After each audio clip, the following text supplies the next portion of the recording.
Yung mga mooring drum. Yan. Ito yung stern line. Apat. Apat yan. Dalawa doon. Tapos ito ang breast line.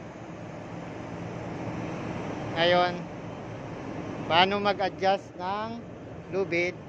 Ganito lang. Tayo. Yan. Itong engage bar dapat itapat natin dito. Kaya itatapat natin para maka-adjust tayo. Ito yung control. Ito yung power. Electric to, electric. Yan, may power na. Lock. Ngayon i-engage natin. I-area natin to. Kaya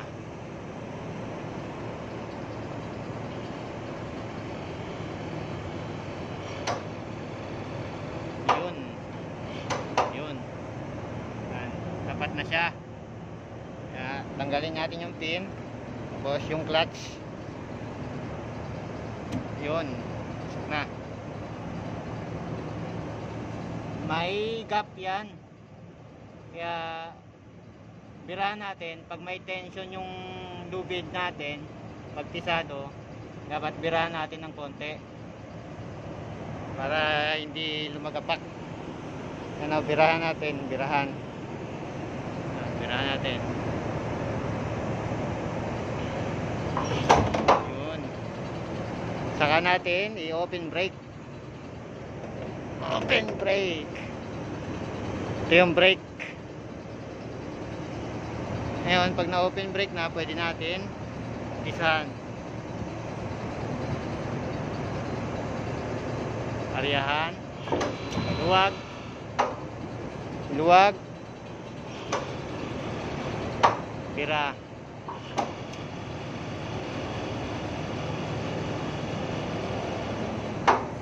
Yan. Tapos brake na natin.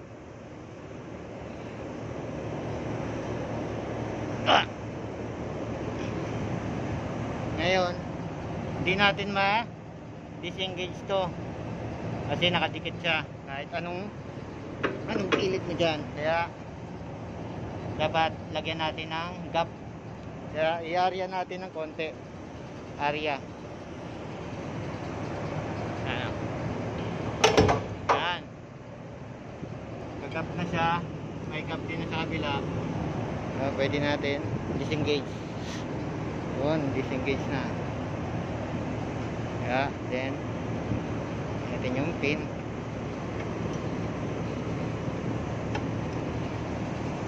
Yan. Na. Pag electric, pag nagpara nito, long press mo lang. Yan. Then, the lock. Alright.